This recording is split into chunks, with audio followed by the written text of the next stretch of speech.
style. You ain't know this game. Been in this thing for a while. Been in this thing for a while. Been in this thing for a while. Been in this thing for a while. You don't even know my pain. You can't even match my style. You don't even know this game. Been in this thing for a while. Been in this thing for a while. Been in this thing for a while. Yeah.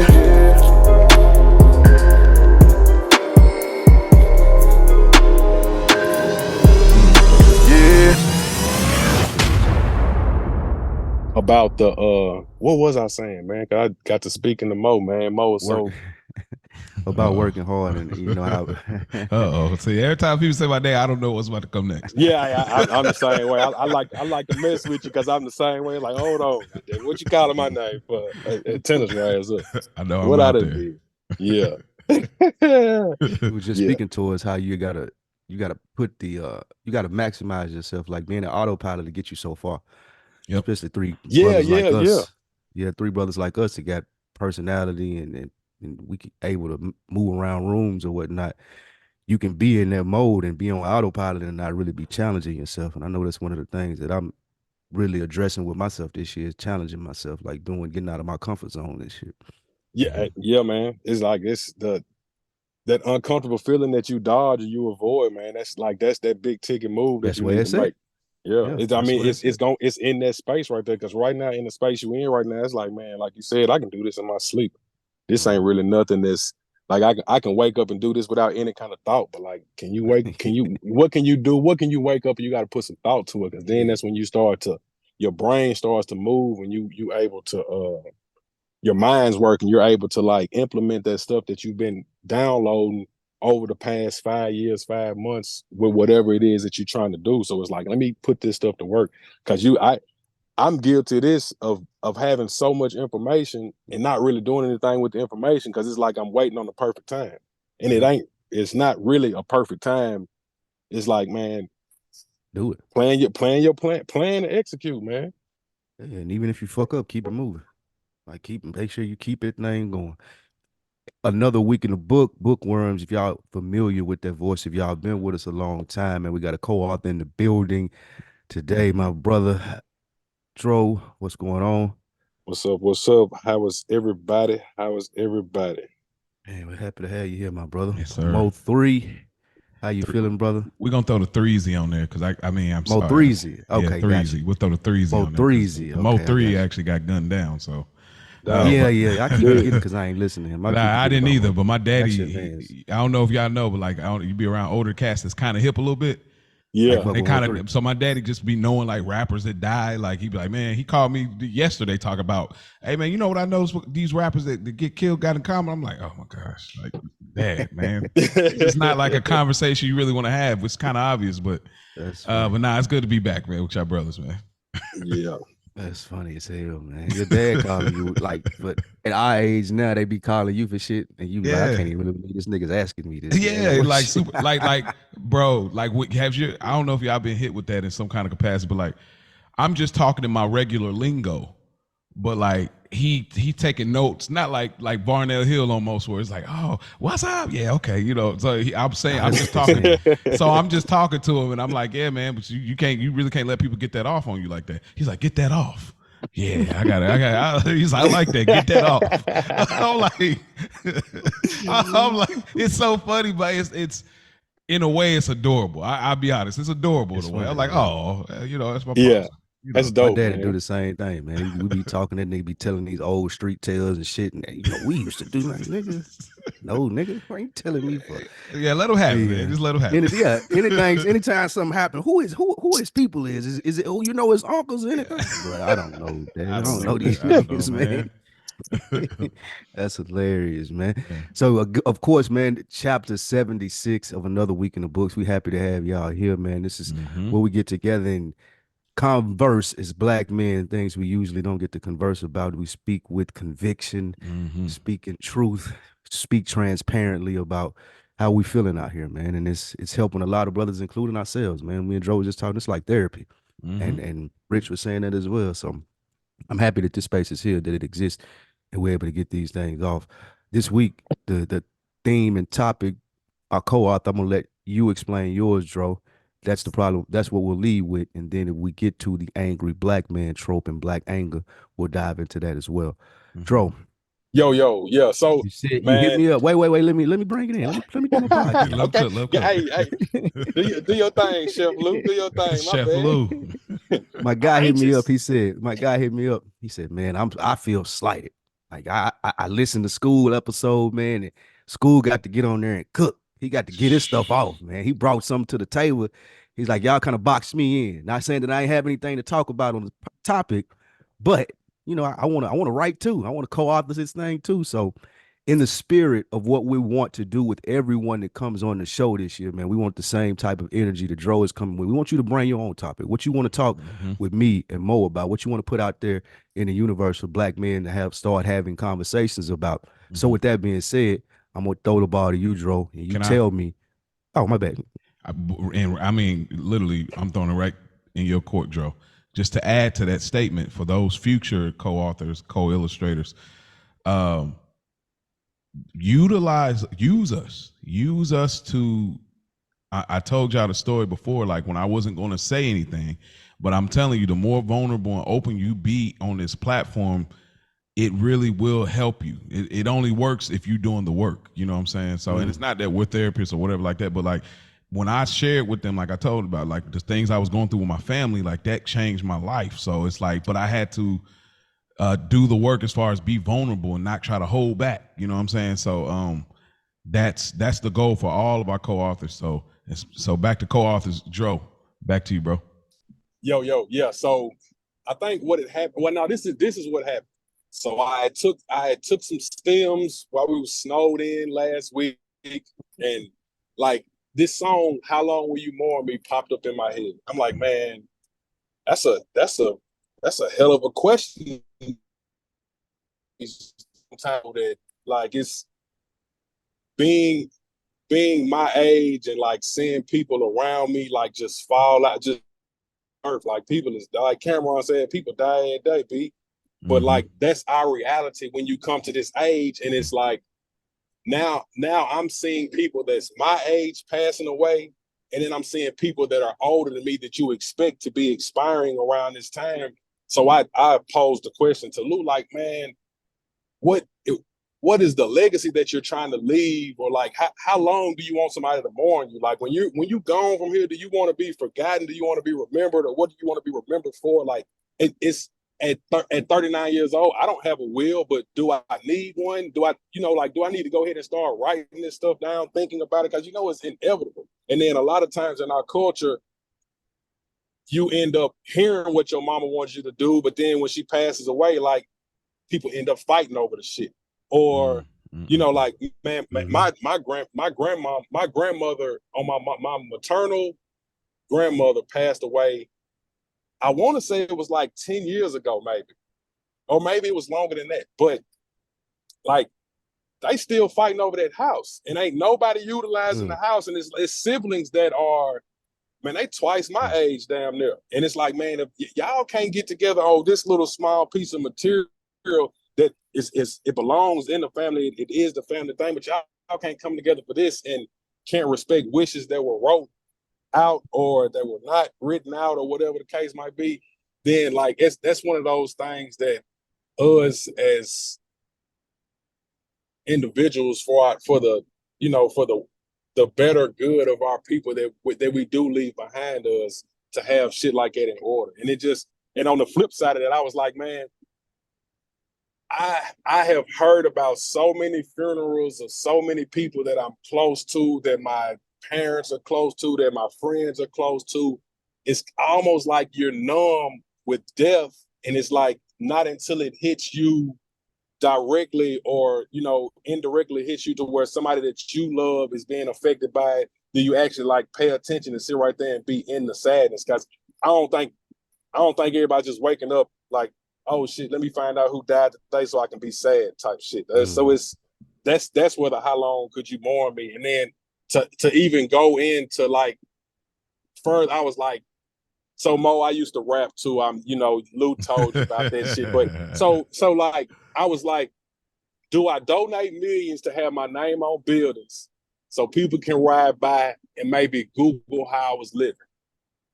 Or do I buy the buildings and give them to my children and hope they take care of their business like their daddy did when he was living? So it's the legacy of leaving shit to your kids. That's you? That's you, bro? I just came up with that shit the other night, bro. Like, just like now I'm there. Look, I'm getting better with myself of writing shit down that comes into my head because I'm learning more about myself. It's like I think a lot. I'm a creative at heart. I think a lot. Like I have all these ideas, and a lot of times I think I can remember all the shit that I think about. My wife tells me this shit. Yeah, she's a avid writer. She tells me to write, but I'm stubborn as hell. So I'm like, oh nigga, I still remember phone numbers from 30 years ago, man. What you talking about? Like, I know these words bar for bar. I can recite this, but it be the details in all of those little small things that if you do write those things down, you start to see the pattern of your thoughts and start to like fine tune like what you're really good at or like where your mind is going and how to like, okay, like I know I need to cut this off when I come into the house because every time I go into the house and I'm thinking this way right now, like somebody said something to me and I don't really pay attention to what they're saying. I agree to some shit I wouldn't have agreed to if I was focused on I'm going into the house. They about to bombard me with all these I just need to say, hey, give me just a second to get my mind together and I'm gonna come back and holler at y'all. Those type of things. So that's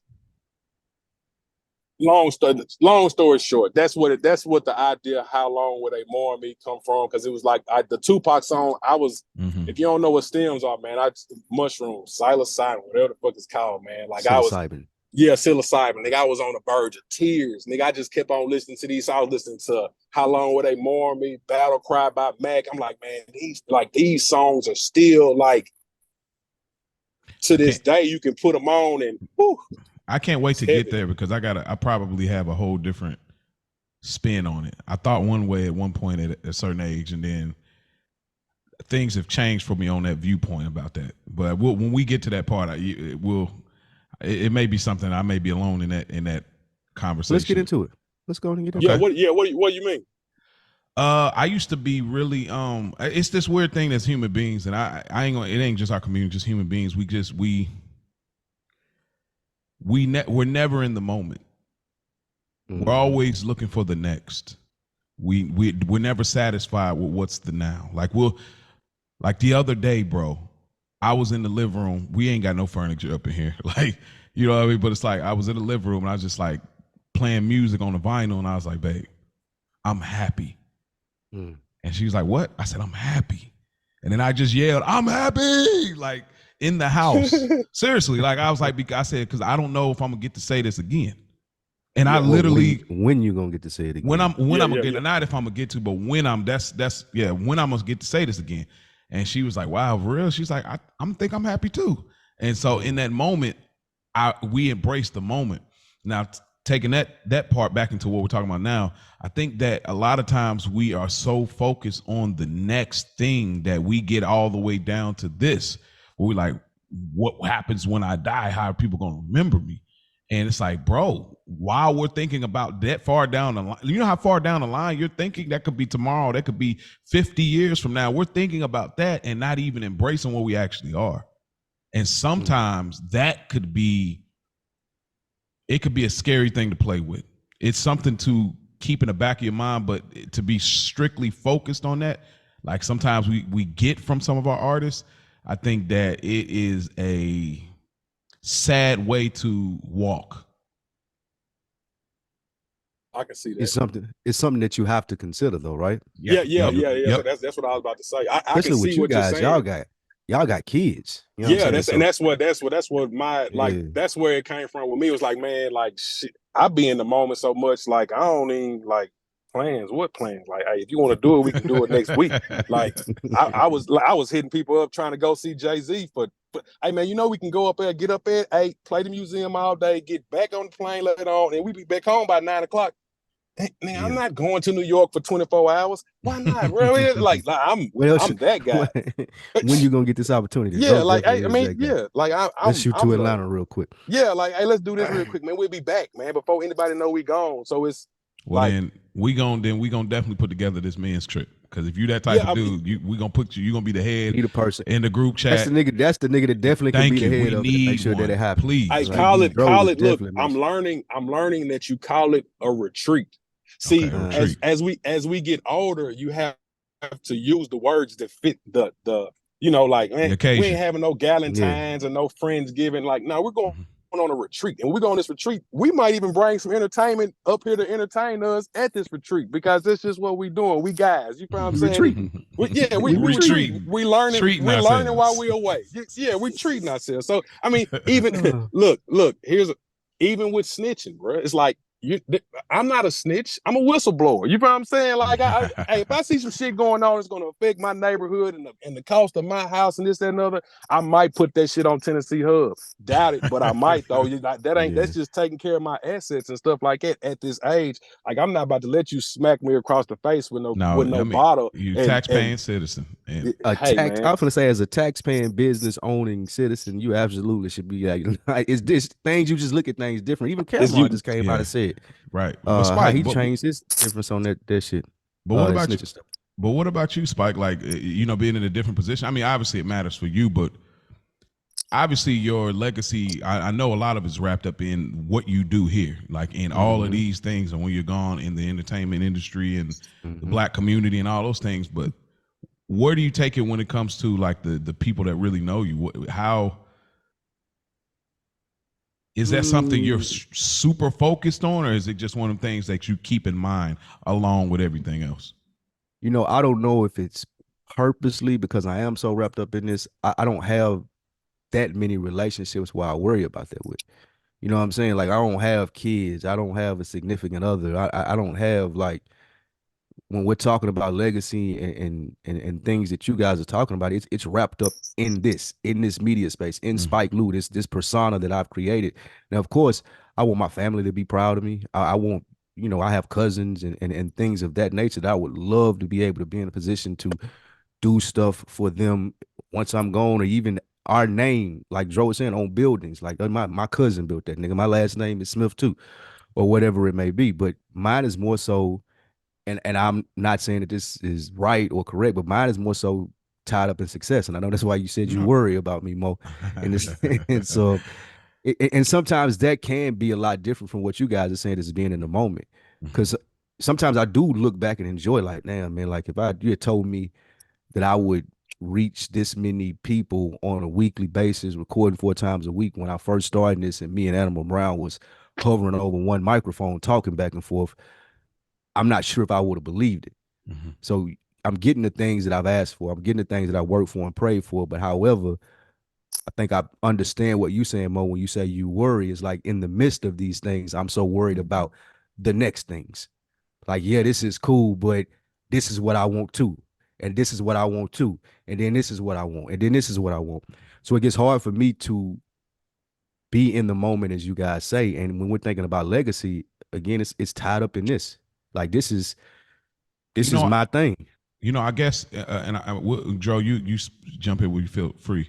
I guess not just embracing like necessarily the good things, as far as like, oh, I'm having fun, like we talked about. Like, what, I had a good time. But more so too, it's like, while going through the successes, there he is. While going through the successes and the checkpoints, more so dealing, like actually stopping and dealing. That's a part of like, on to the next. No, that's a part of my love for you, and that thought that when I speak that is like, also, is he dealing? Is he stopping and dealing, or he just like, I bump it, going to the next thing? That's what I be thinking about for you, because you are a person that you're very driven, very self-motivated, that I can deal when I feel like dealing. And so that's probably more of it than how it is too. Yeah, I believe. So that's what we was just talking about, Lou. Like, smiling through the pain. Like, I mean, who has like, if I tell you I'm not okay, what you gonna do? What are you gonna like? That's how I look at it. Like, and that ain't no offense to anybody. Like, I got great friends. I got great family members. I got people. I have a very strong support system as far as my blood. And like, I'm blessed to be. I was telling you, Mo, like, I was having that conversation on Is the Mic Still On, and they were talking about like, how many friendships had you had to sever?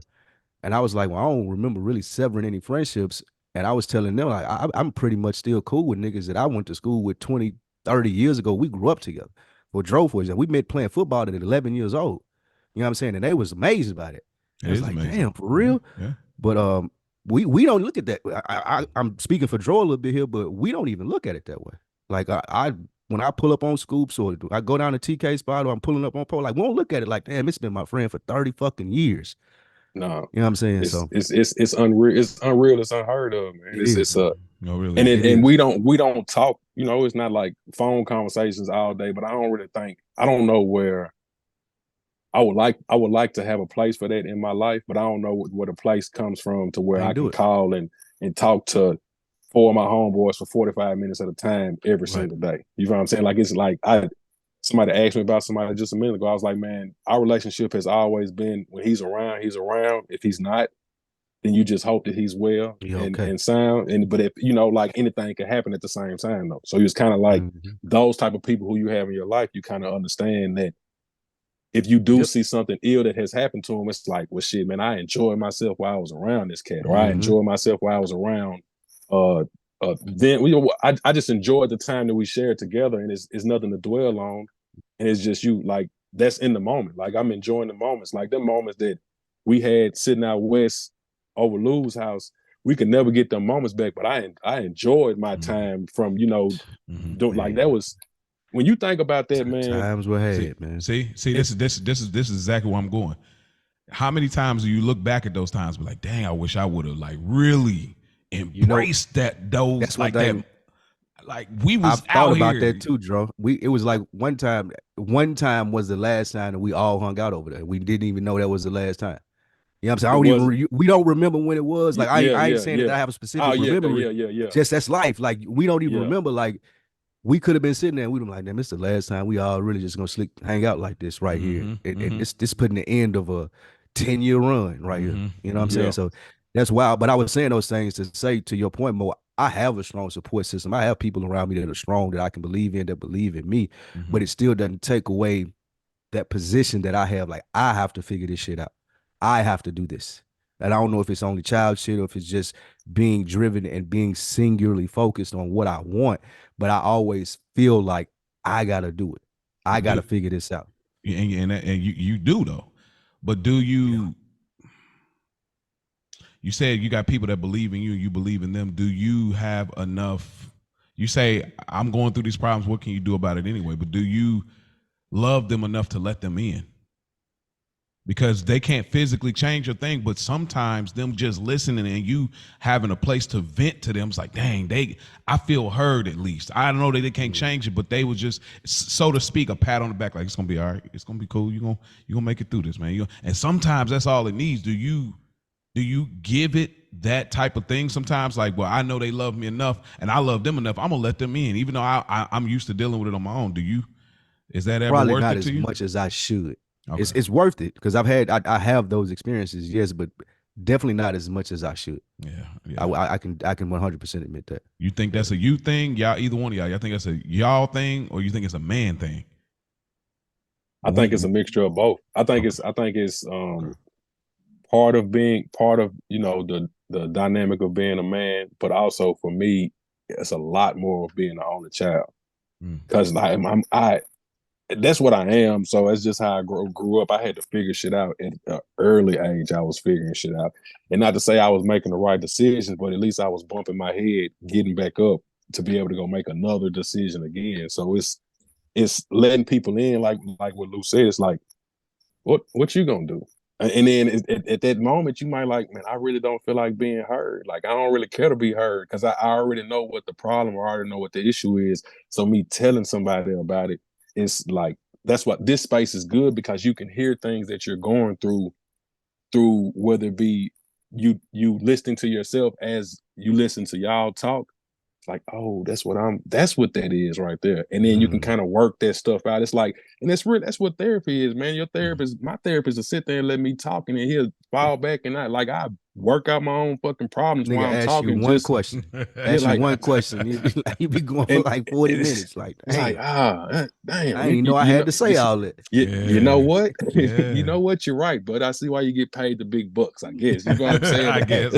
But you pulled it out of me. yeah, you pulled it out of me. Yeah, and I you just gave. But did.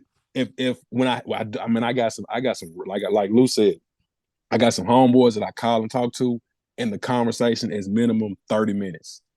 And it's like, man, I don't know whether I'm bombarding them with my shit or if I'm hearing them or not. But I mean, I feel good when I talk to them. I feel good after I talk to them. It's not draining or anything like that. It's just like, should I talk to it? Like, I hope I'm playing my part in that relationship. Mm-hmm. I'm hope I'm doing. I don't want to take all of it. I want to be able to pause. I want to be able to receive some of it too. And if I had to add, if I had to add another one in right there, I will. But yeah, so it's just. I feel you know, bro. Yeah. Yeah.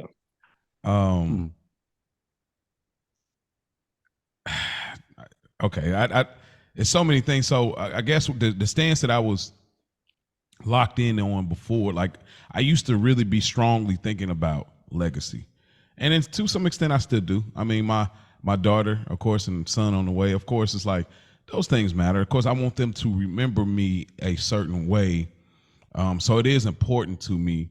But I don't know how much past that, because I guess for me, I think when you're thorough in who you are, I think that I don't think I need to apply so much intentionality to it. Like I gotta be this way to make sure people see me this. I gotta do this to make sure.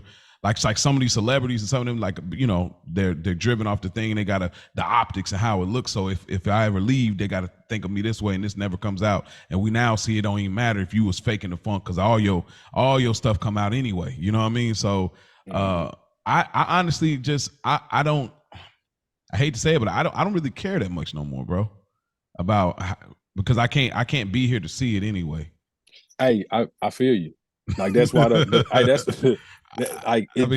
I'm torn between the two, man. Yeah. I'm torn between, am I working my tail off so I can pass all this stuff off to some people who might misuse it, might do good with it. I'm not here to see it though. Or am I going to sit here and enjoy the peaceful or the fruit of my own labor? Like I want to be at peace with myself and like enjoy my own fruits of my labor. And what happens. Like, hey, no, I created this myself. Now, if my kids pick up what I was putting down along the way, then they should be able to do the same thing 10, 20 times more.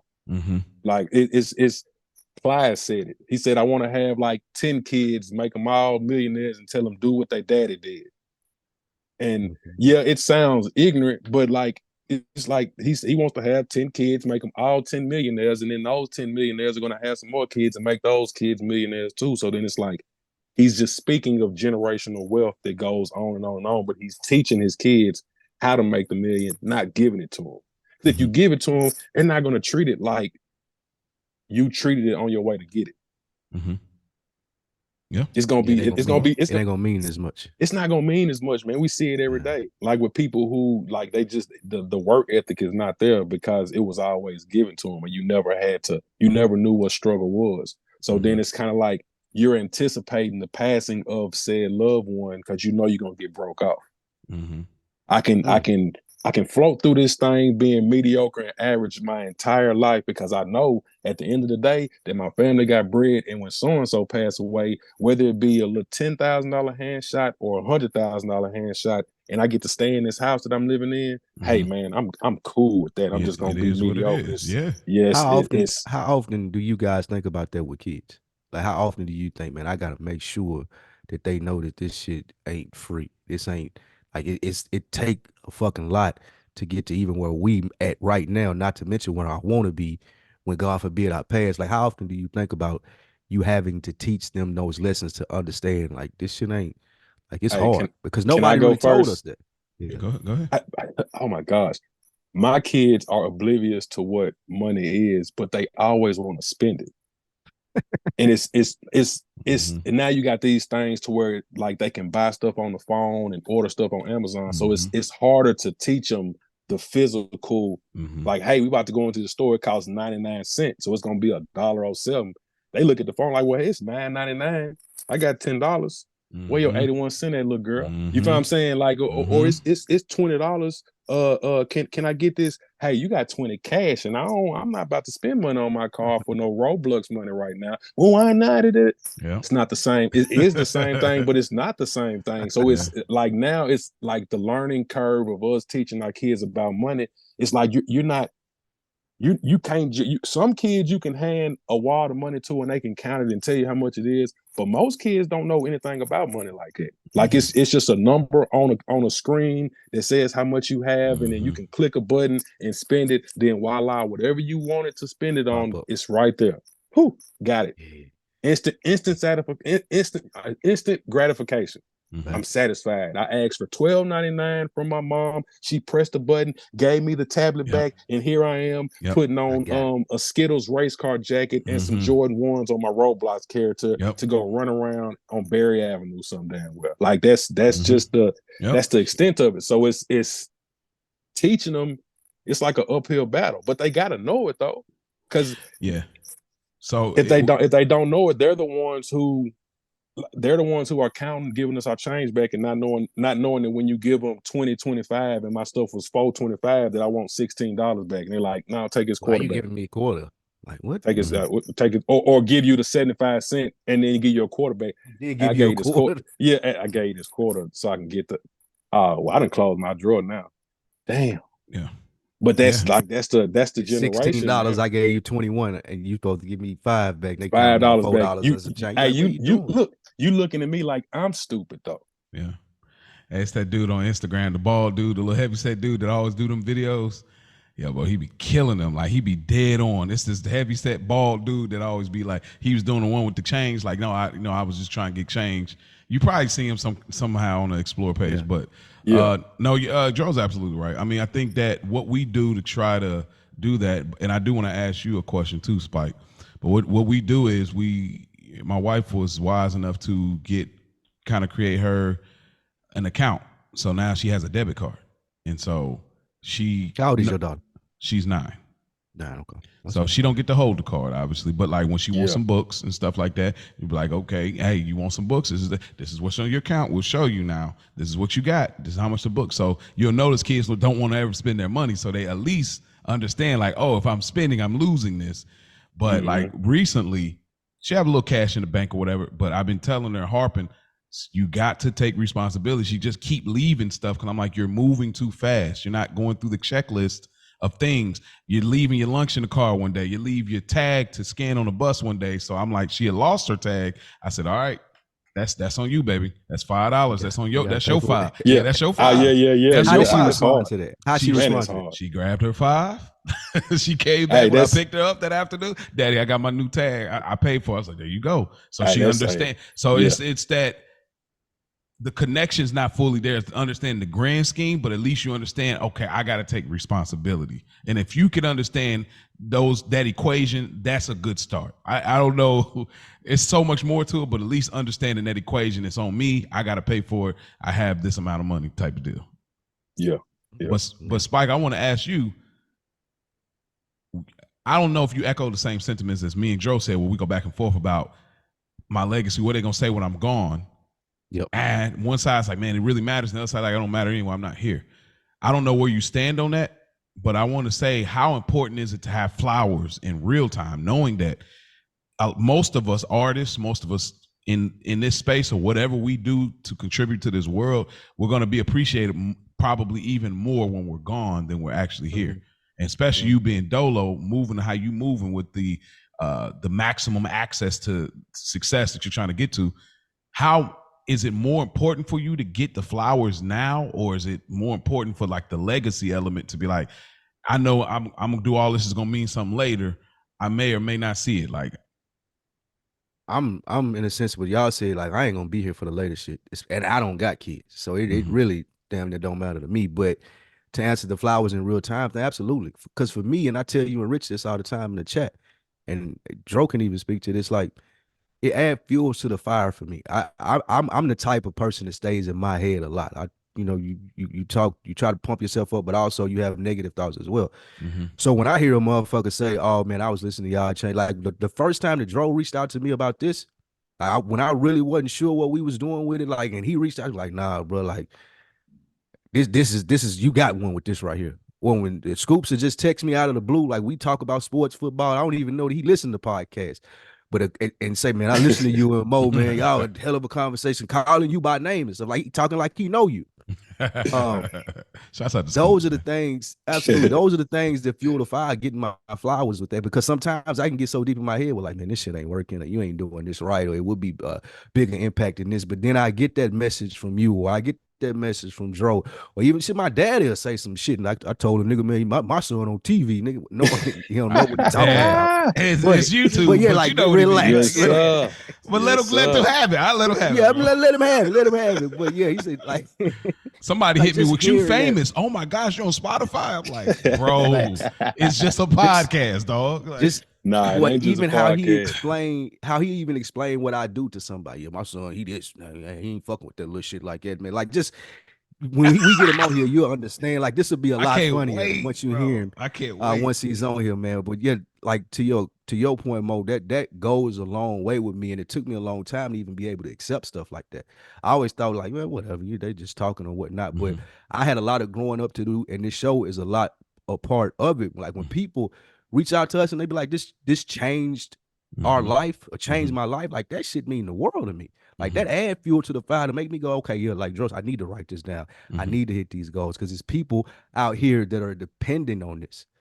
Like, it ain't just some random run-of-the-mill type shit. This is like, now I need this on Fridays. So yeah, the words of affirmation, the giving people their flowers, I try to do it a lot more because I need it. And in order to be able to receive it, you got to do it. You got to put your mind in that position to be like, you know what? Let me tell them how good they were at this, that, and the third. And then when you hear it and you know how genuine you are when you do it, you know people aren't just bullshitting you when they say that. Ain't nobody gonna take their time to give you a compliment off some random ass shit just because they trying to get in with you. I used to be so arrogant to think, this motherfucker just trying to be my friend. Or this motherfucker like just trying to do this, that, and the third. Because you so cool, they want to be your friend. Yeah, just some bullshit like that, right? Like, just way too arrogant in the sense of like, nah, nigga, you need to receive this. Like, you need to receive these blessings as they being given to you. So to answer your question, absolutely, like that shit matters to me. It means the world to me, because I'm not gonna be here to hear it. Okay, so here's an even more interesting thing. It's almost like we live in the era of instant gratification. So we want to know where we stand today, right? But like we talking about the end goal as far as like the legacy and where it ends up, rather it's in success, it's in family, it's in your children, it's in your community, whatever it is, you want to be remembered in the fashion that you have in mind. But obviously, there will be naysayers or whatever. But how much of our legacy building is in, because it kind of ties into what I just asked, but like, how much is our legacy building built in what is said about me today is my legacy? You know what I mean? Because I've thought about this, and my daughter hit me with something. I got a thing over here. I'm gonna grab it real quick. Yeah. Well, to answer your question, while you go and you grabbing, that's right. You got you said you had no furniture. No, right, there you go. See, so it's this thing we got. That's hilarious. Hey, me and Spike been jabbing each other all man. Come on, bro. We getting close, man. For real. But there's this thing some years ago. We had our men's day. When I lived in Indy, at church, we would have a women's day and men's day.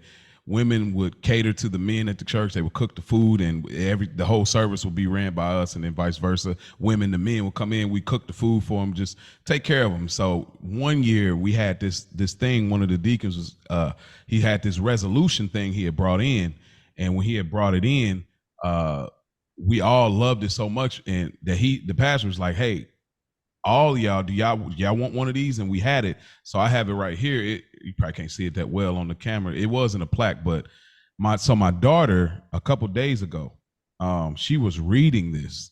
She just started reading it random, because just sitting over here with my other items I ain't put up on the wall or nothing. So she started reading this. Then she sat on my lap and she put her arms around me. She was like, "Daddy, I just love you so much." I was like, "Well, I love you too, baby." But then, like, she kind of wiping her face, so I had to look on the other side of her face. I'm like, "You okay?" And next thing you know, she's crying. Then let me get myself together. I don't want to cry on air, boy.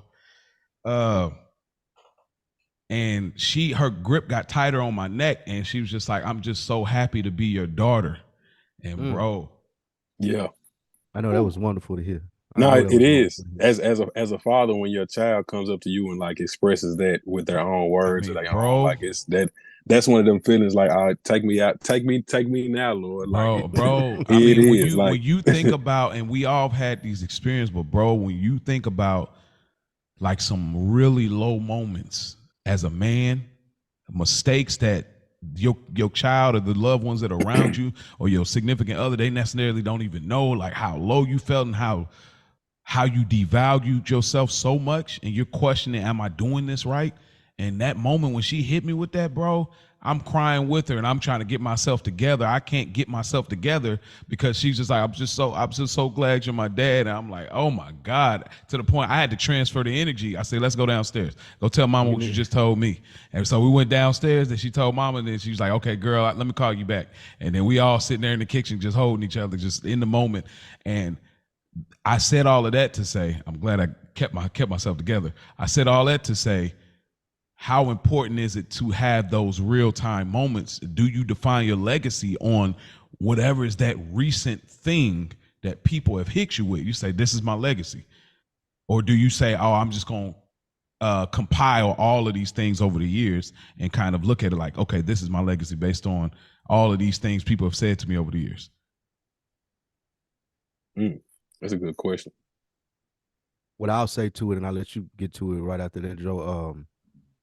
Being a person who has grown a lot from how I used to be, I know that you writing your story every day. Regardless if they say something bad about you today and they say something great about you tomorrow, you are writing that story every day. So no, to answer your question, I don't think that whatever they say about you, that's your legacy. You stuck with that. You can grow to be a better person. You can grow to be another person. You can grow out of what you don't want to be, or you can grow into something that you don't want to be just by not sticking to what you believe in or sticking to your amendments of your life. So yeah, I don't think that it's set in stone after one interaction or one day. You get the opportunity each day. You wake up each day. You work on your craft. Each day you are becoming a better man or lesser man, whichever one it may be. Each day that you're doing that, you're working on that legacy. Yeah, that's the way I feel. You know, every night you go to sleep, everything dies, and when you wake up in the morning, like you get a brand new lease on life to right your wrongs, go a different way, take a, like, no, today I'm gonna do it this way. Yesterday it didn't work. Like that's like so like what Lou said, you do get a chance to work on it. Like your legacy is a work in progress. How do you define? Part one, how do you define your legacy at this moment? And then part two, is it more valuable the people defining your legacy or you defining your legacy? I think what comes to my mind is impact. When you say define it, it's like what kind of impact did you have on these people that you cared about the most and they cared about you the most? Like it's like, or people that didn't even know who you were. Like it might be the guy that's standing outside of McDonald's and every Monday and Wednesday when you go get your hotcakes, you throw him $5.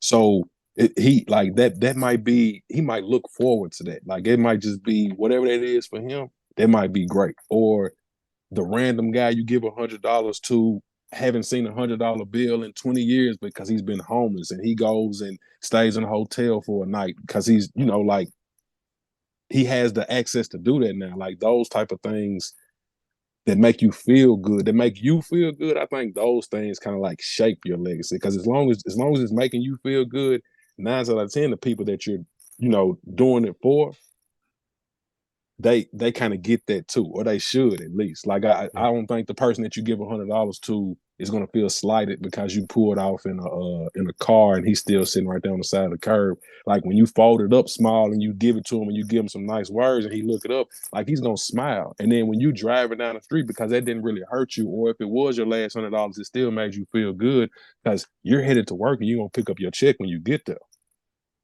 Or tomorrow is gonna be okay. So it's like the impact that you add to other people's lives or the impact that you have in other people's lives is a part of your legacy that you're building. That's what the everyday thing.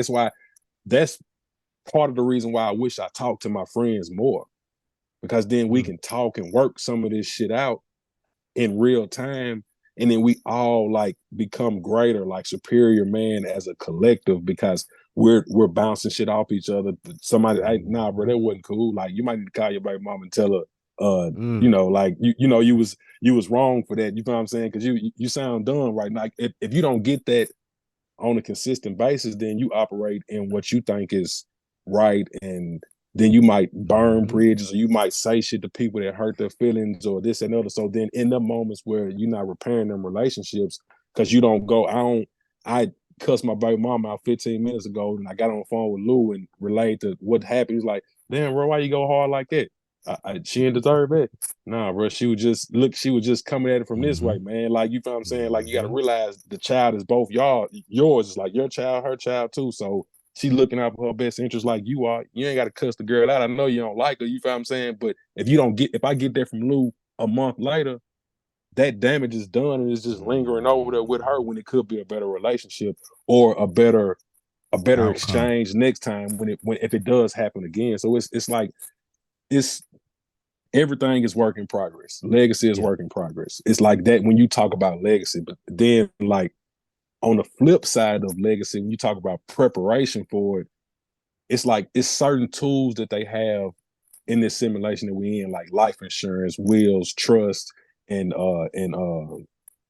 bonds and stuff like that, that you can invest in stuff and then just leave that shit over to people to get them a head start in. Because at the end of the day, you didn't have a head start. So if you really want to give somebody something that you didn't have, you can start there, and you can do that shit every single day. Like, every week I'm putting $5 in this little account for all my kids. And then, when I'm 70 years old or 80 years old, and it's time for me to go ahead and just get on up out of here, then it's like, hey, this is what I was working so hard to build this up for y'all. So those nights that I might not have been home, or I might have been tired, like, I hope this does some type of justice, and you can look into my life and see what I was doing this shit for, the sacrifices and the not eating lunch. And you know what, I'm gonna eat tuna tonight. If y'all want seafood bags with crab legs in them, cool. I'm gonna make me a tuna sandwich. Or I'm gonna eat one time. I'm gonna wait. I'm gonna intermittent fast by default, nigga. I'm about to wait and eat until like 3:00. I ain't gonna eat no breakfast. I ain't gonna eat lunch. I'm gonna eat at 3:00. That's gonna be the only meal. I'm gonna do this shit for a week, 2 weeks. Popping right now. Hey, come on, let's do it, man. Hey, those are sacrifices that you had to make, but those are the ones that it comes down to how you feel, how it makes you feel, and it's those things that you have to be mindful and intentional on working on, because like you also know that like tomorrow is not promised, but what you gonna do when it get here? You gotta be prepared for it still. You gotta you have to be somewhat prepared. You can't wait till tomorrow to go buy your toothpaste, nigga. You're gonna wake up and your breath gonna stink. You need to have toothpaste at home. It's just certain things that you have to have in mind, because if it does show up, you got to be ready for it. If I do wake up in the morning, I gotta have gas in my car to get to work. You know what I'm saying? Like, I can't just drive all my gas out on Monday night, because I don't think I'm gonna wake up on Tuesday and then like have to walk down the street to get some gas. No, I need to put some gas in my car before I go home, just in case I wake up tomorrow. I can get this shit back popping. I think it's for me, that was a wonderful, wonderful explanation, by the way. For me, to do our first cross reference of the episode, a man got to have a code. Like they said on The Wire. And your code has a lot to do with how your legacy is going to be left. Like, just the small stuff that that you're going to do every day. Like Dro was just saying, if I'm giving the man $5 outside McDonald's, or like for me, one of the things I always speak like to cashiers. Like, I don't never just sitting there with your headphones on and making them feel like shit, and then you don't say nothing to them. They read the total you out. Hey, how you doing? Thank you. Have a nice day. It may not mean shit to them. It may mean the world to some of them too, because they've been getting treated like shit all day. But at the end of the day, those are things that people remember you by. Like, you go in this office building, you speak to the janitor, you speak to the fucking security guard, man, you speak to the CEO too. You don't just live in this world where I can be an asshole and I can think that people know that I'm a good person. It don't work that way. So when you say a man got to have a code, there's certain standards of living, certain standards of life that you got to have walking out your door every day, that you like, these are make or break for me. Like these are non-negotiables, nigga. I'm going to do this. And as you tell yourself each day, I'm going to do this, that's what builds your legacy. Because a motherfucker can say what they want about you if you acted out of character one time, but they know every other time they seen you, he's pretty much this. So you give yourself that room to be able to fuck up, to be able to have a bad day, and that not affect your legacy, because I do have a code that I live by and I stick to on a daily basis. And just like I was saying earlier, I wanted to address as well, the reason that when you ask me, Mo, do I listen to people, or how important is it to get my flowers? The reason that it's important to me, because I expect these same people that I get the flowers from to be able to criticize me. Like, it ain't a lot of people in this world that can reach out and I'm gonna take criticism from. It's just me. I'm sorry. Call it what you want. However, like I told you when we were talking about, you got to make those deposits. You got to make those deposits. You got to make those deposits, right? Yeah. So I'm not gonna trip if Dro hit me up and be like, bro, you was wilding. Or Scoops hit me up and be like, nah, that's not right, bro. But there are some people that I could do that to, like, oh, nigga, I don't know you. Like, what the fuck you calling me, telling me when I was wrong for? Like, so it matters a lot. That's why it matters a lot to me, because however, when I do fuck up, I'm fully gonna be open to a nigga that I fuck with. Even you, like you and Rich in the group chat, yeah, of course you guys could criticize me. We share flowers with each other there all the time. Right? So you have to have the door open to be able to receive both of those and respect the person. And that's why I started to take the flowers more seriously, because I need to take the criticism serious as well. So one, to your point, as far as the legacy, you got to have a code. That's what's going to affect your legacy the most, in my opinion. Like, what's my code that I live by? What's the non-negotiables when I walk out the door every day at Spike Lee? So so the answer to this in a shorter form, which is more important when defining your legacy? How you define it, or how they define it? That's a good question. It don't matter how you define it. You ain't here no more. Yeah, look, funerals are gatherings. Okay, go ahead. Funerals. I guess I was gonna say, when defining your legacy, I guess it's like, it almost seems like, what are you hoping to gain from defining it? Like, if I'm defining it, I'm defining it for myself almost. But if I say it's more important that other people define it, then it's almost like it's for other people. So then, do I care really? I'm thinking that I defined my legacy when I wrote my code down. Or I got my code that I live by. That's me defining my legacy right there. For yourself. Yeah. Like, for myself. other people are going to have their own opinion based on the code that you live by. Well, so how they perceive. Their perspective of how they. True. Yeah. So it's like, well, I was gonna say, writing your code, but establishing your code versus you defining your legacy, I don't think they're that close knit.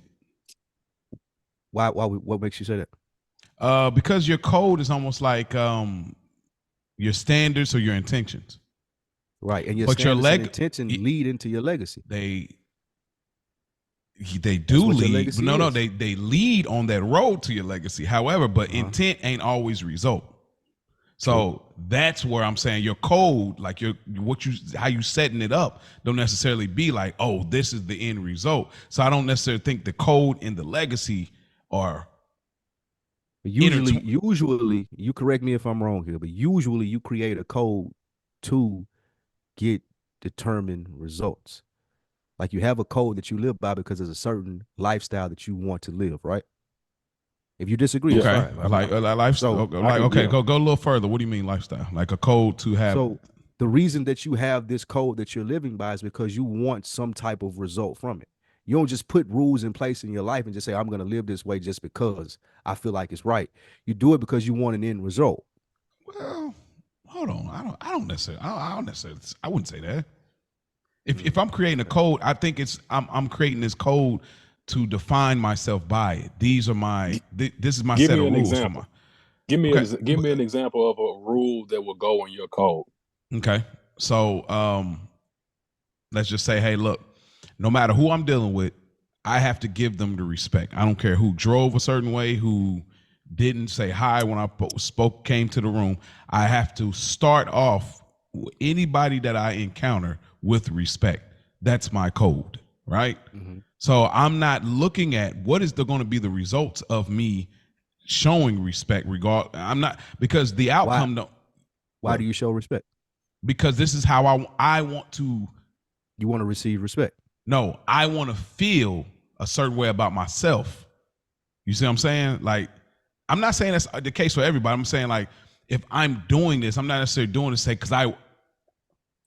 and I'm just talking about code. Like, generally, you show respect to get respect, of course, whatever. But like, when we're talking code, like, this is a code of mine. I'm doing this because I want to feel a certain way about myself at the end of the day. So it's not necessarily a reciprocated thing when I'm defining my code. That's why I don't think the legacy feels like it's the reciprocated side or the equal to the equation of my code versus it being like thing one and thing two, like they work together like that. That's kind of what I'm saying. Hold on. So the rule is you lead with respect. Okay.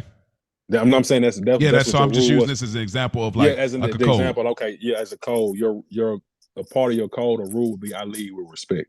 Mm-hmm. And what you're saying is that doesn't determine your legacy, or what are you saying by? So Spike said that you established the code because you want a certain result or lifestyle based on the code that you established. But I'm saying that it ain't to say a certain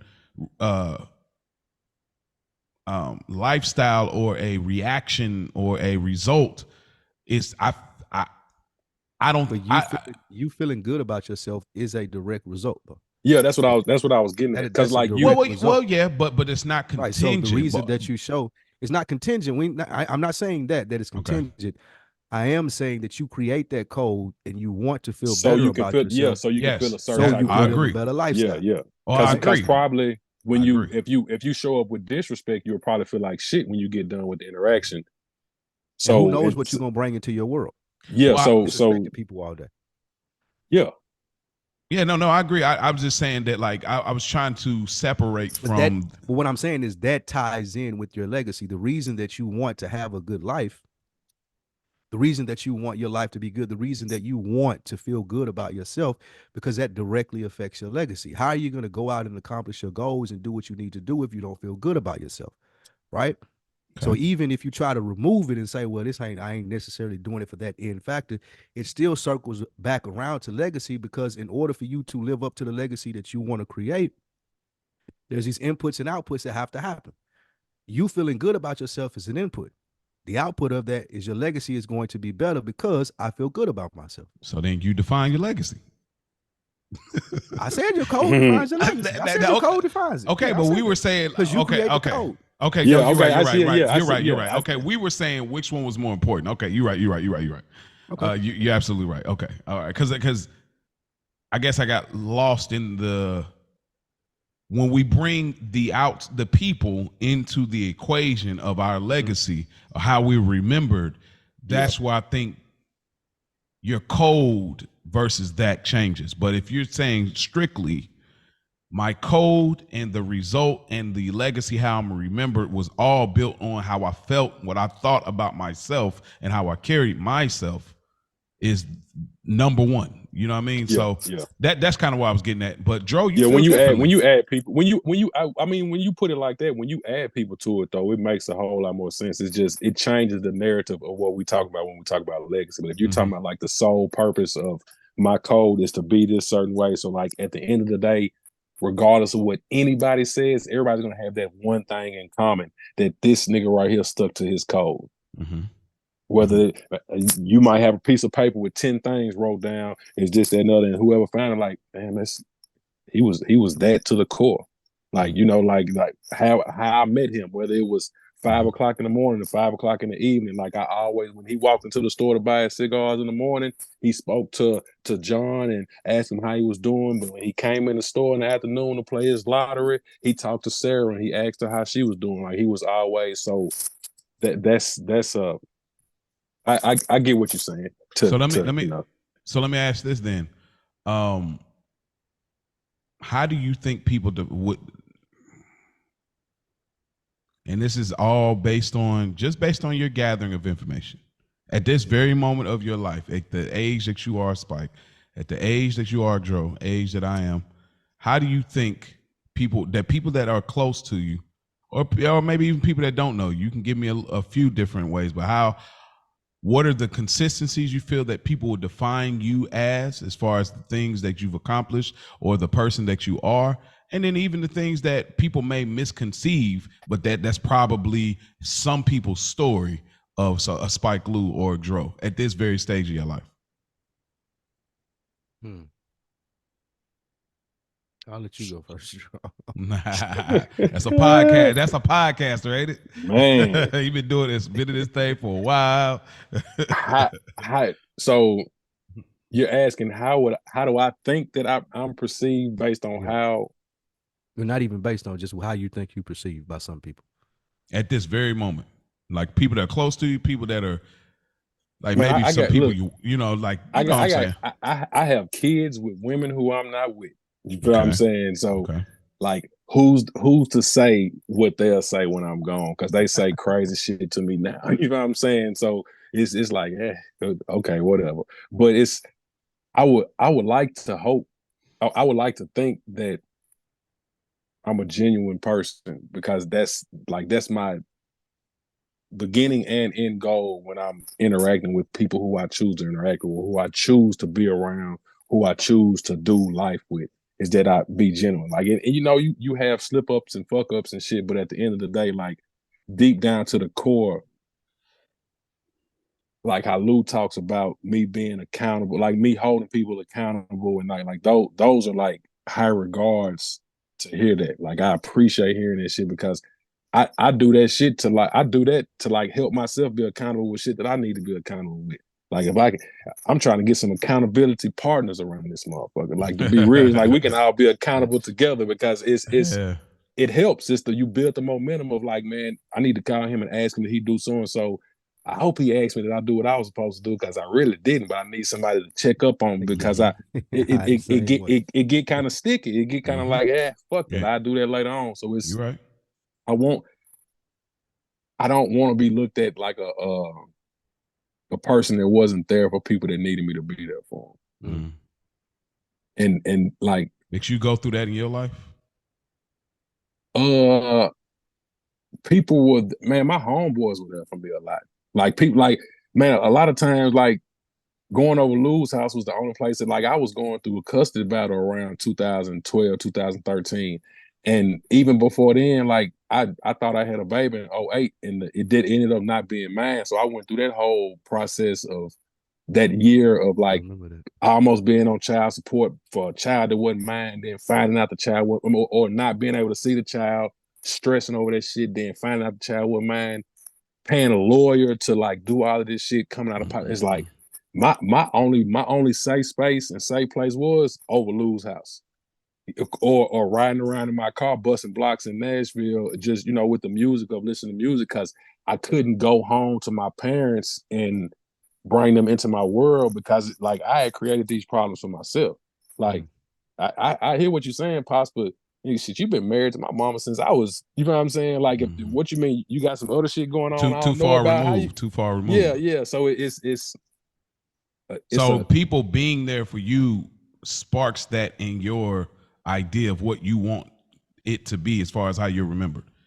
So you didn't necessarily go through people not being there, but it's the opposite. Man, people like I can't say I didn't go through people not being there, but I mean, just you as an only child, you feel like nobody's there, but then you realize when you come around, you're accepted, and people like, oh shit, this said, that's my homie. They speak highly of you when you're there. They speak highly of you when you're not there. So it's like, oh shit, well, I must be doing something right in the eyes of whoever's seeing me in this moment. Because like Lou said, Mo, like my friendships and my relationships with my homeboys go back to like Pop Warner football, 7 and 8, 9, 10. It wasn't too many. Like I know people from middle school and high school and stuff like that, but those relationships that I created or curated from being placed in a neighborhood that I was placed in, like those weren't. It wasn't like I was forced to be and hang out around these people. Like I chose places to go inside of my neighborhood. Like I'm about to go and kick it with them. I can kick it with them too. Or shit, if I feel like chilling, I can go chill over here. I was always able to go anywhere I wanted to go just by me being a nomad, so to say, just like being able to fit in and like maneuver and migrate and like just, I guess, be myself, like just be genuine with people, like show up, square business, show up, and like just ain't no ill shit going on unless no ill shit need to go on. But it's like those relationships that I have are 30-year relationships. So when I call my homeboys, like if I call Tone, if I call Imani or somebody like that, and we might talk for an hour about absolutely nothing, but then we might talk for 15 minutes about straight business the next day. So it's like it's levels to those relationships. I got homeboys that have been married, that have been divorced twice, been married twice. Like, so when I look for that type of advice, niggas tell me when I'm fucking up, niggas tell me when I'm not fucking up, and niggas tell me when, you know, like, hey man, you might want to reevaluate what's going on, or no, you doing what you need to do. You might need to do it. You might need to say no a little bit more, because motherfuckers gonna, if you show up like a doormat, motherfuckers gonna walk over you. They gonna step on you. They gonna wipe their feet off and they gonna walk on into the house. But you gotta, and a lot of times that shit be uncomfortable. Like we was talking about at the very beginning, like a lot of shit to be uncomfortable be them spaces where once I get past this uncomfortable feeling of whatever this is that I'm uncomfortable about, nigga, the other side is like dandelions and you feel what I'm saying? Like and Speedo draws running to the nude beach or something, man. I forgot what they remember when the black man was running through the grass. What did they call that spike? Remember you sit there like black I don't men. remember. Frolicking. I don't remember what they say. But black men was something where they was just running through the grass, like through the fields. Yeah, Frolicking you know, through it's the funny, fields. but yeah, that's good, man. Yeah, man. That's yeah. People's perception of me, you know, mine's probably a double-edged sword in the sense of sometimes I think people perceive to me as, oh, he got it easy. You know what I'm saying? He had an easy way, an easy route, because like I told you a long time ago, I'm an only child. My mom worked at a department store warehouse, so she used to, now that I know, probably I'm older, she probably Like hit their ass up for, like the hookup. had the hookup for a lot of shit. So like, you know, I got on from fourth grade, I wear Tommy Hilfiger and polo and just, I'm playing getting grass stains on jeans that niggas wouldn't even have. So I think sometimes my perception, or what I perceive people when they say something slick, is like, he had it easier, he got it easier, motherfucker do this for him. So when you're talking about now and how you talk about how hard I work more, a lot of it stems from that. Like, oh, motherfucker thought that this shit was given to me. I'm gonna show you. Was it easy? More so better was what easy. Did you have it easy? No, in a general sense, I had to do the same thing any other motherfucker had to do. Like I didn't have, like, again, my mom worked 2 jobs, so when you talk about easy, you have trade-offs, right? Yeah, you got all of this stuff, but when I go play football on Tuesday nights and my homeboys, mom and dad, they out there in the stands, or mom out there in the stands, like, I got to catch a ride home with somebody. I got to catch a ride, bro. Yeah, like, man, that life is different. Like, so man, it's different. It's people different. really don't process it. People really don't process it as, oh, look at the trade-offs. They process it all. He got all of this stuff. Because I was labeled as somewhat of a spoiled child. But again, my mama busted her ass for the stuff that I had. Like, it wasn't, she got it scheming or maybe some discounts, but it wasn't scheming or stealing or nothing like that.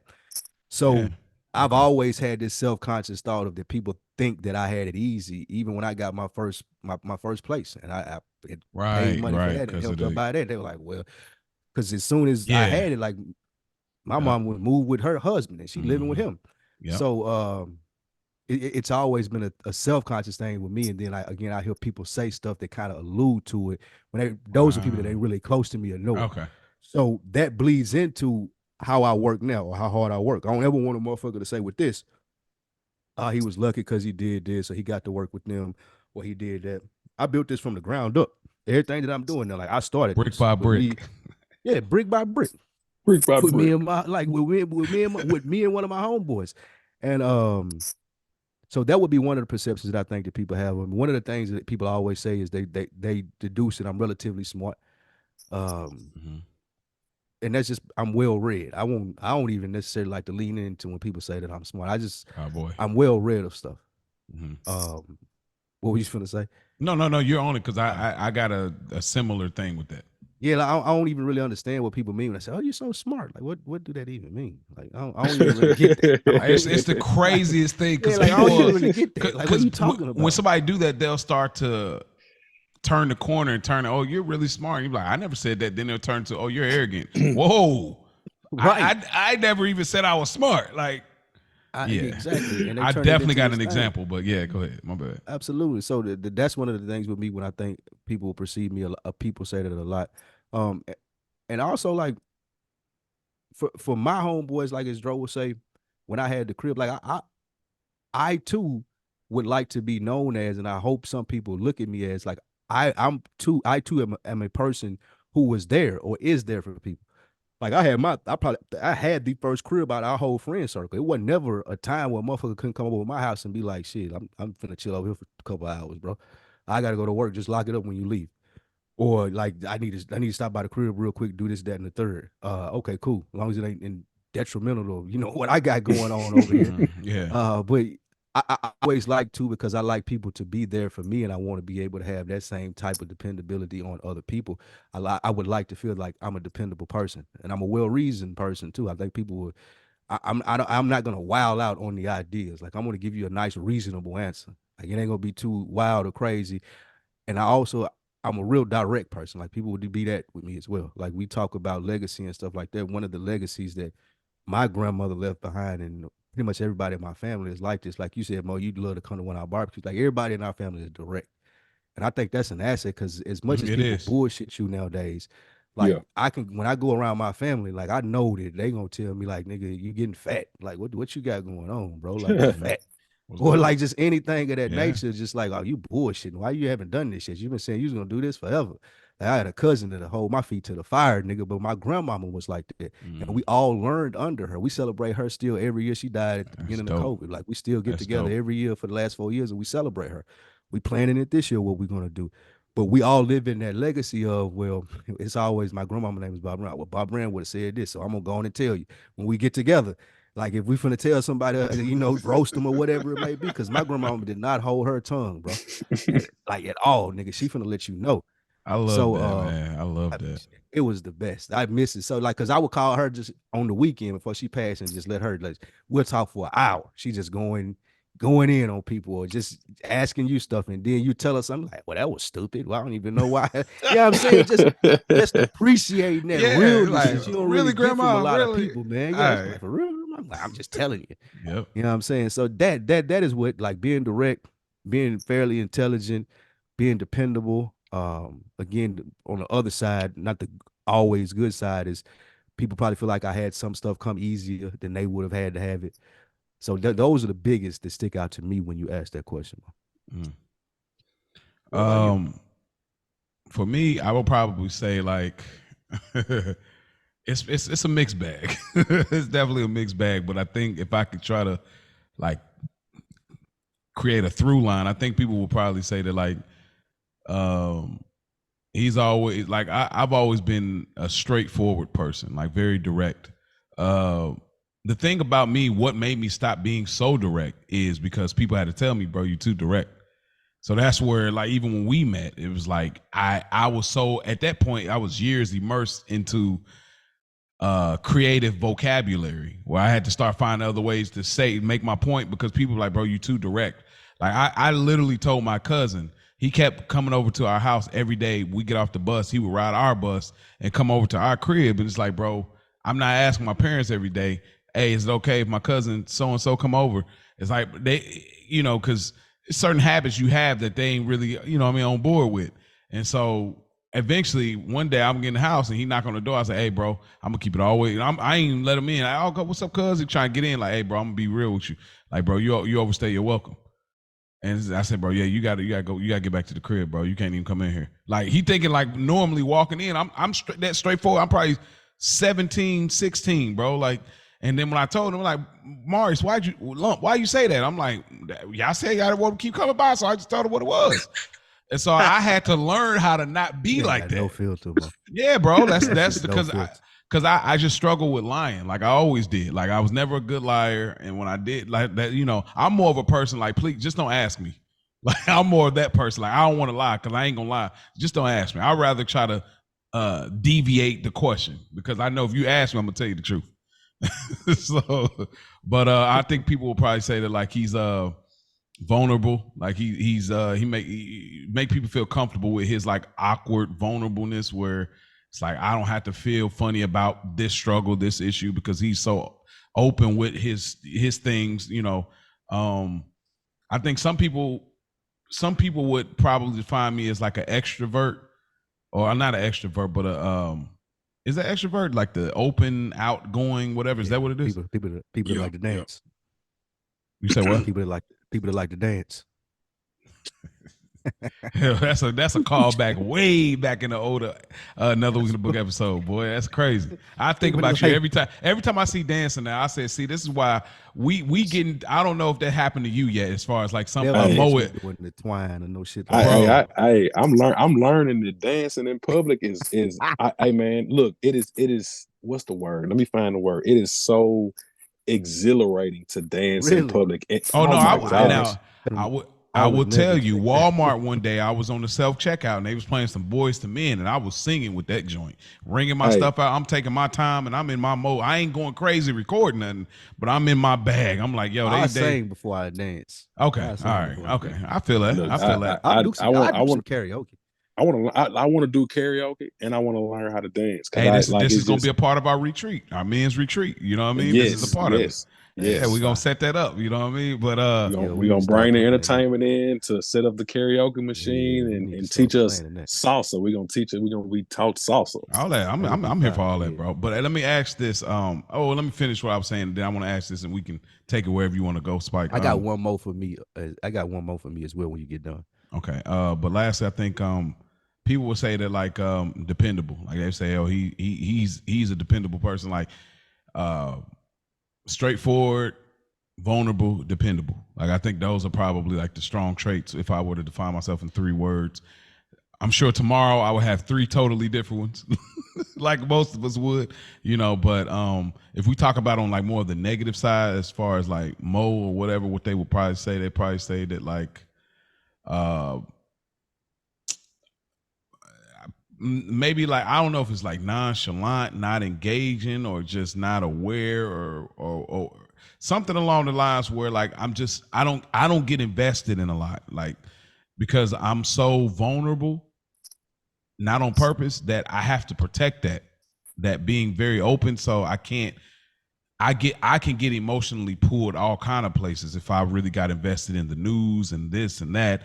And I realized, I said, oh, I'm really sensitive to a lot of stuff because how vulnerable I am. So I'm very, the minute I'll shut that door. I gotta be nonchalant. I gotta block it off because I know how sensitive and how emotional I get connected to society and people in the world. And so people will probably say like, oh, he's nonchalant, or he's not invested, or he don't care like that. You know what I mean? But I really do. Like Spike has had the same issue, but I know how emotional. That was the one that I was speaking of. That was the one that I forgot. It's funny that you brought that up and said that. Wow. I said I got one. That was the one. Like people think that I'm nonchalant, and there is some shit that I me too. Fuck the less about. Yeah. However, like you was just saying, Mo, like when I do it, I do give a fuck though.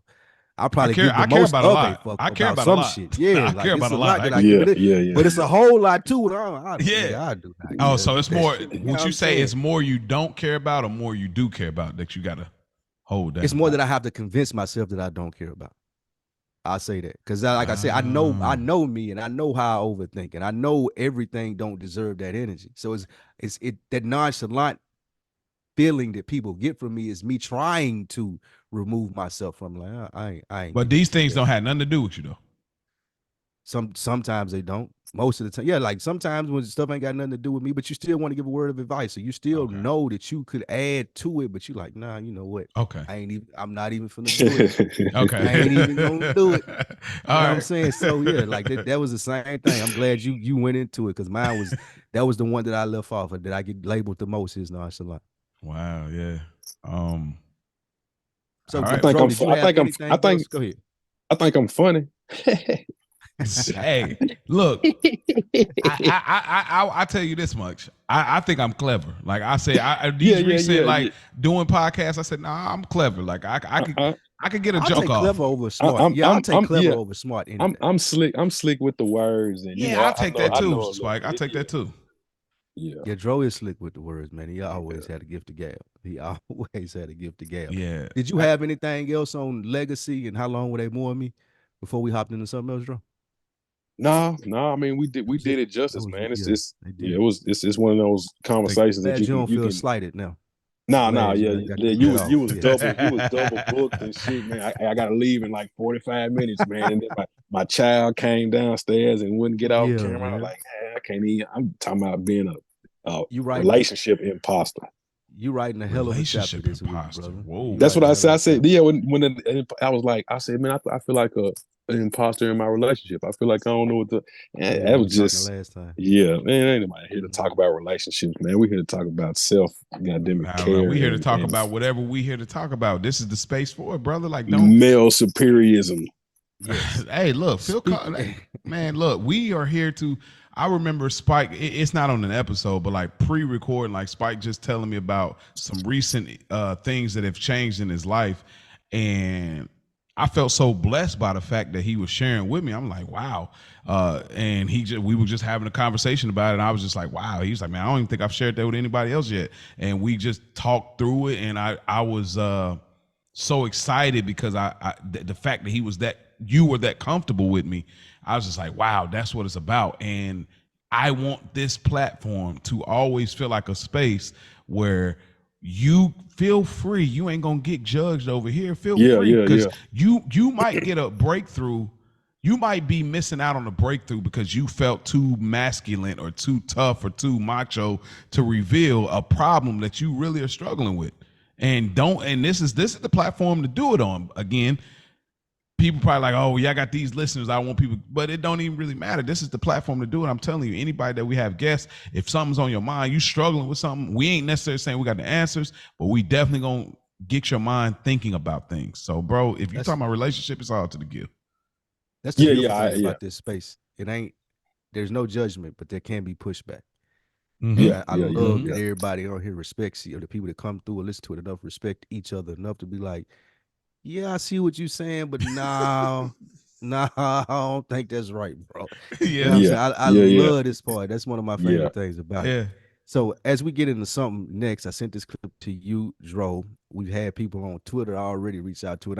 I'm gonna be real with the listeners now. We're not gonna get a real opinion from Mo because Mo already got called out about this. So I know even from how he responded to me in the group chat, we're not gonna get a genuine opinion from Mo. I don't care what he say, he's not gonna be real about it. He already done got judged.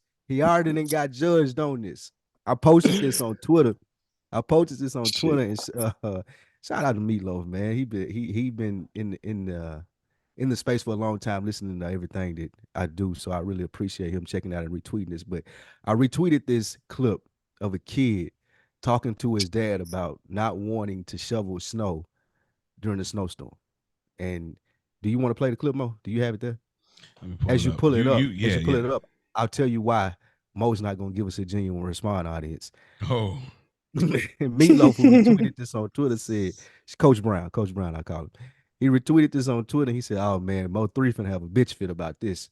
And Mo is so upset at the terminology that he used. I was upset. I was that upset. It bothered you. I'll say that. Unbothered. Okay, unbothered. I just thought it was funny. That's all. Okay, just thought it was funny.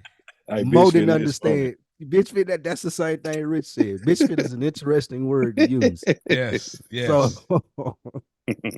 So I do want you to know, I think Mo already kind of tucked his real feelings away to make sure he doesn't go into a bitch fit or be judged as having a bitch fit for this, which I don't think you have. I'm gonna be real. I don't know if you have bitch fits, Mo. That was that was funny. Like when you told me rolling your eyes, I was like, hey. But here. Let's hit a clip. All right. I want to hear something crazy. I don't want to hear nothing crazy. I'm not going out and shoveling nobody's snow. You can take all the Instagram stories you want to. My son just said that I'm treating him like a slave because I'm making him shovel the front of the house, number one. I didn't say you treat me like a slave. You did. Me shovel. I said shoveling like a slave. Okay, same difference. No, it's not. And no, it's not. He doesn't think it's a good idea to go around the neighborhood and shovel people's fronts out for money. Because who's doing that? Who's doing that? It's 2024. Did somebody want their house shovel, they get up and shovel for themselves? And then you already made me shovel once, and you want me to do it again? No. Yo, this new generation, boy. This is the new generation. Go home. We used to go get money out here. I have a job. We used to get. That's cool. So you double up. No, not shoveling nobody's white lady snow. No, you supposed to see this opportunity and seize it. Opportunity. No, that's more work for me. Why would I do that? This is an off day at school for me. I want to lay home and lay in my bed with no clothes on all day. I'm not going out shoveling nobody else's snow. No, I'm going to shovel your snow. No. Parents, y'all are parents. So one thing that I will say before I toss it to the parents to give my opinion, I think this father was a very patient father to be able to have that type of like discourse and not feel like that his son was trying to disrespect him. Because I don't think he was trying to disrespect him. The tone was kind of questionable. We probably couldn't get away with talking to our parents like that in that sort of tone when we were coming up. But I don't want to sound like the old get off my block nigga. However, I do think that dude, the dad, was very patient according to the tone of the kid and, you know, him jumping in the video like that. But I do want to throw it to you guys as parents. When you hear this, what do you think? You want to go, Mo? Now you got to jump. Mo. Y'all crazy, man. What? Who do y'all think I am? Like, what is wrong with you people? Hey, look, let it be watered down your back. It's super watered down. It's about they ain't talking about that. That's why I fuck with him about it, because I know it won't bother him. I love it though. The idea of how people think I am, like when I get in my soapbox, I love it. Success is building up, man. You people start putting you in boxes and shit. That's what happened when you're successful. Yeah, I mean, I agree with you though, Lou. Dude was very patient as a father to because when I first heard it, I was like, damn, he talking real sassy, whatever. But somebody got hit in your mouth in our day.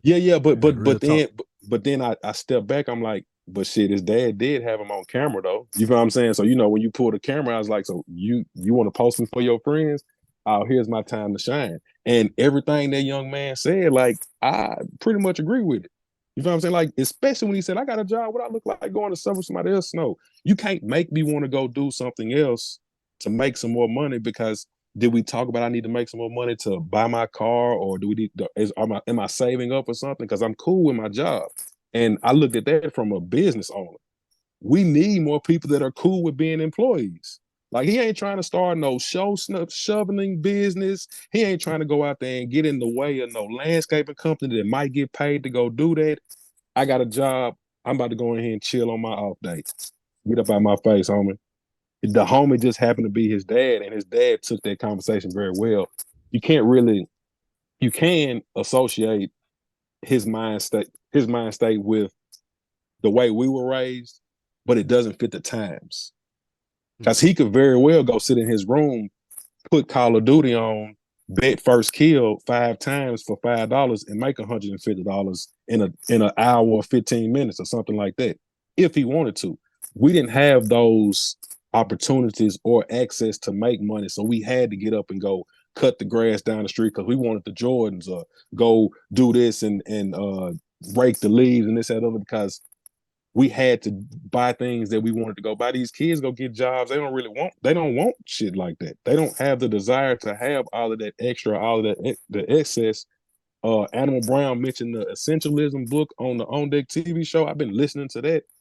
Like, being a minimalist and like having things that like really like, I don't need all this extra stuff. I commend that young man being able to, articulate what he meant and like stand on it. Like, I'm not about to shovel y'all snow. You do it.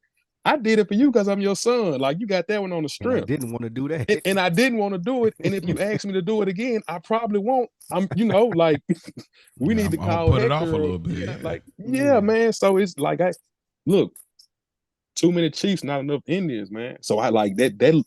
I was proud of him saying, man, I got a job and I'm about to go clock in and, make my money when I'm on the shift. But other than that, I'm chilling. We need more of that in society, or else we're going to have a whole bunch of consumers and nobody's going to want to work. It's kind of the way it is now.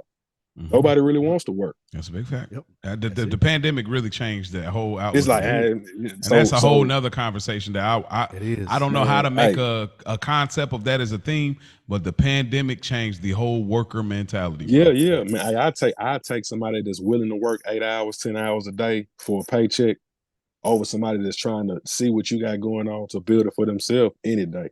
Yeah. Yeah, but you know. You want me to go, Mo? You want to go? Yeah, go. You got it. You got it, Spike Lou, the captain. Because I don't got kids, so I would say this. I'm proud. I think people probably thought that I would lean the other way on this, but I'm proud of the young man too. Like our generation got fooled into that sleep when you die shit. That hustling mentality. We got fooled into that shit. Yeah. Thinking that, oh man, if you sitting around, you ain't doing nothing, and you could be making some money. Like that was a fucking. But ain't y'all still doing that though? Yeah, we got fooled into it. It's hard to get out of it. Into it. Yeah, so y'all still in it.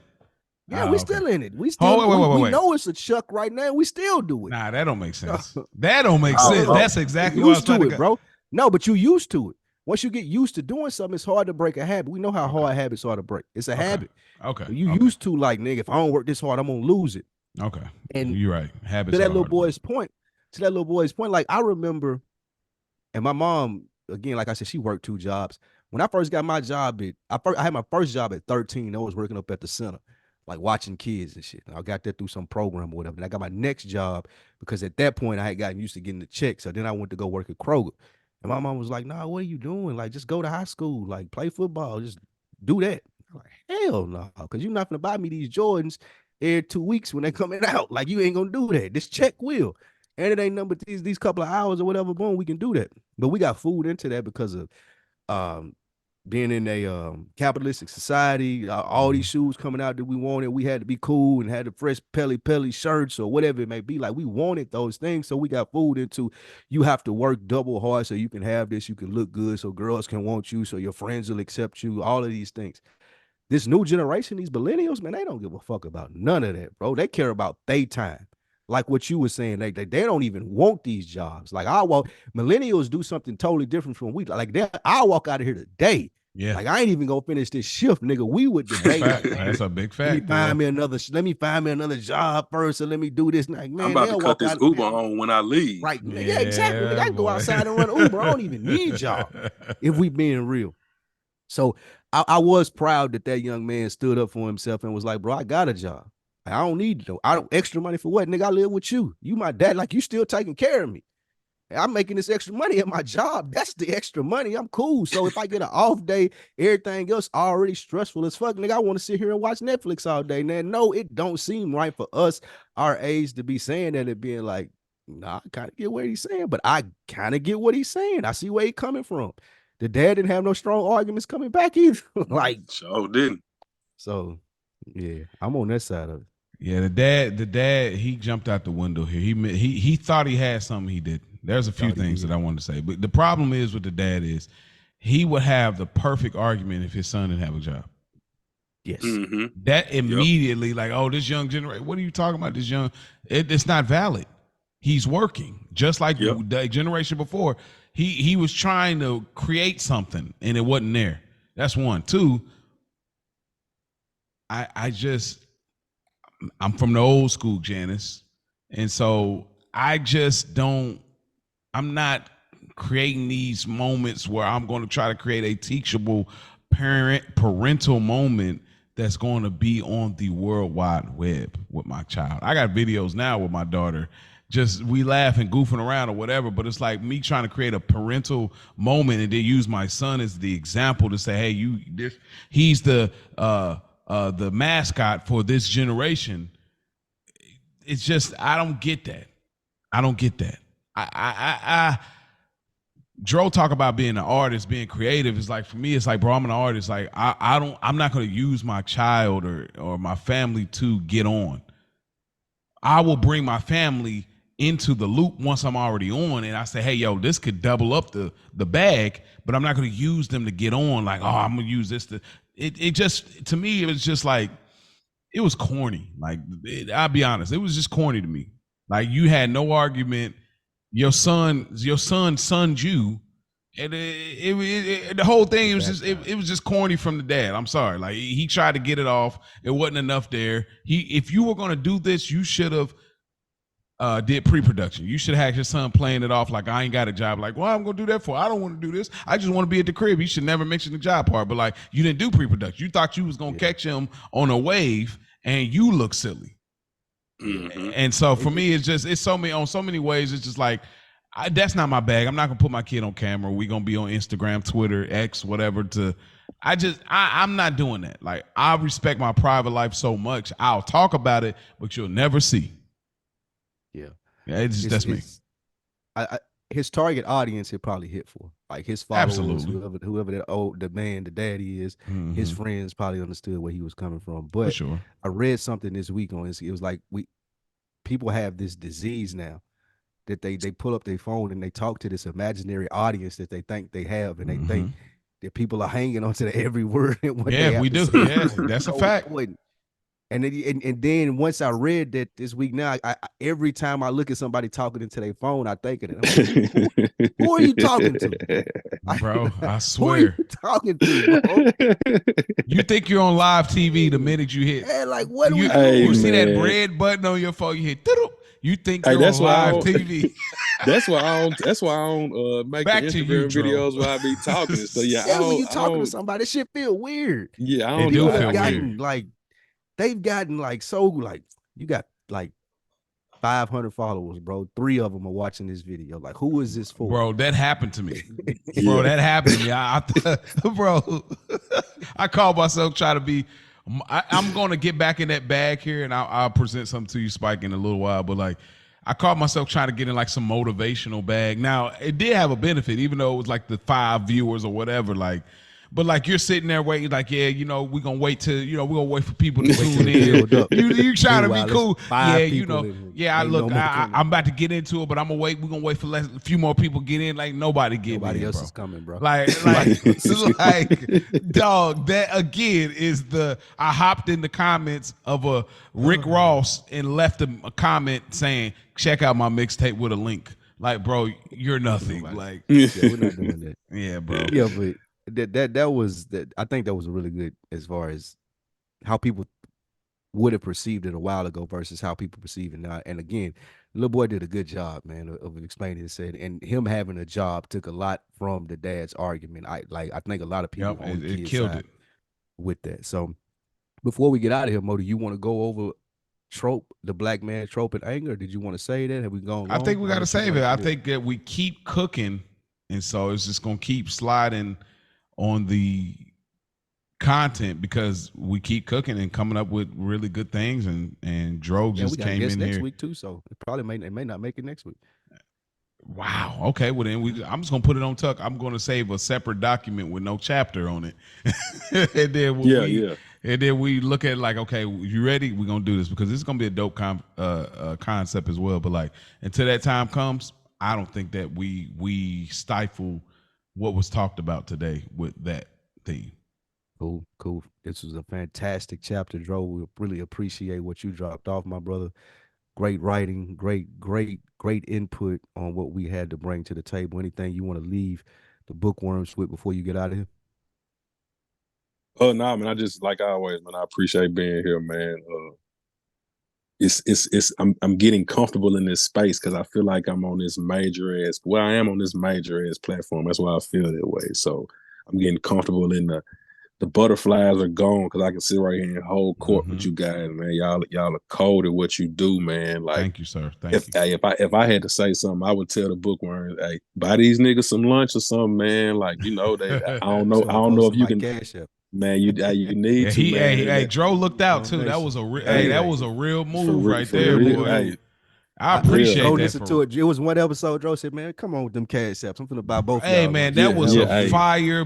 Hey, that was a fire grown man move. Like lunch is on me. That was a fire move, bro. I forgot what y'all was talking about, but y'all. It was the episode when Darius was on here. Darius. Oh yeah, that episode was. Oh yeah, that was one of them. I listened to that. I was like, yo. and y'all held y'all own. You feel what I'm saying? Like it flowed. Well, I was like, oh yeah, these when y'all upsize that combo or you add that extra side you want, man, like just know you going in the right path, because like yeah. So that's, and flowers every time I talk to you. So many flowers. You guys are doing your thing, man. I'm delighted and I'm elated and I'm grateful to be able to be a part of this whenever I want to be a part of it. It means the world to me. Dro is one of the pillars of this show, man. Before I throw it to you, before we get out of here, I know a lot of people who commented to me, reached out to me, texted me that we grew up with, wouldn't have took the time to listen to this had Dro not been like, nah, you need to listen to what Lou doing over there.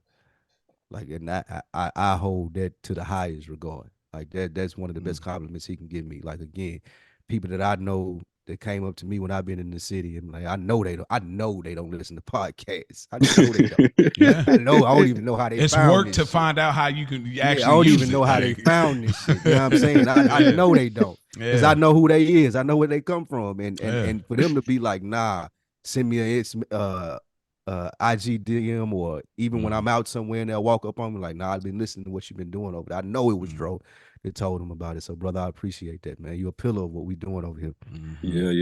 Yeah, Dro, what you got? I appreciate, again, Spike, I always tell you, like, I appreciate you, brother.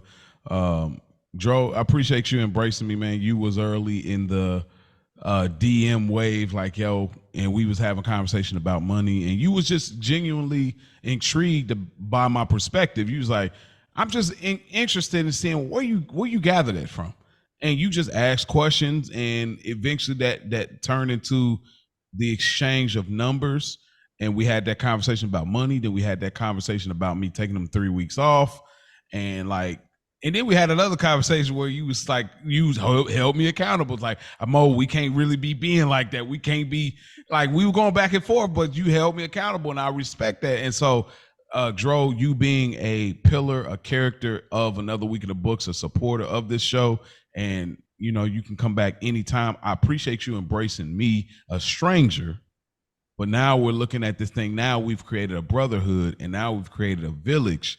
So I hope that this energy and this spirit that you've embraced me, it will continue to keep you open-minded to another brother out there that ain't somebody you grew up with that's 30 years. Spike, same thing. You ain't grow up with 30 years. And it's like, I'm open to embrace another brother. If they see something in me and they need something, I want to meet that need because they see something, and why not?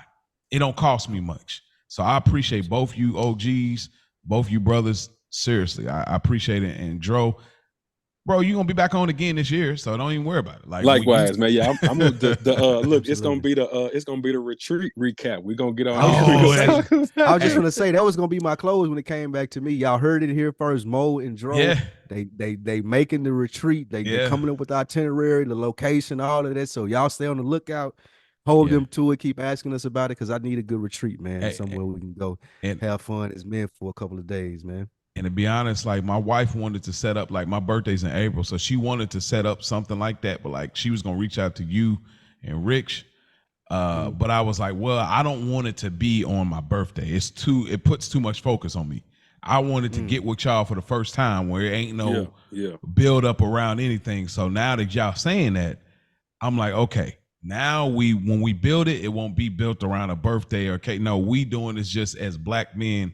And I'm so serious about this. So how I am too. But look. It's gonna be open to y'all listening and everything. Look, the only thing, well, not the only thing I must say, but we're gonna have to find out if it's driving distance because I got a homeboy that experienced some turbulence this year. Oh, it was last year. He won't fly. He ain't gonna fly again. He said I'm gonna chill on them planes for a little while. Homie. I get it. I get that. I said, yeah, man. If you fly enough, you'll go through that shit. It's scary. It scares the hell out of you, buddy. So if it's like 5-6 hours away from where we at, because I'm in Nashville, it's central to everything. Like, 5-7 hours can get you somewhere. So we'll figure it out though, man. But that's really something that I think it'll be fulfilling for everybody just to come together and, you know, like just with a blank canvas to build something to men. Just to be men.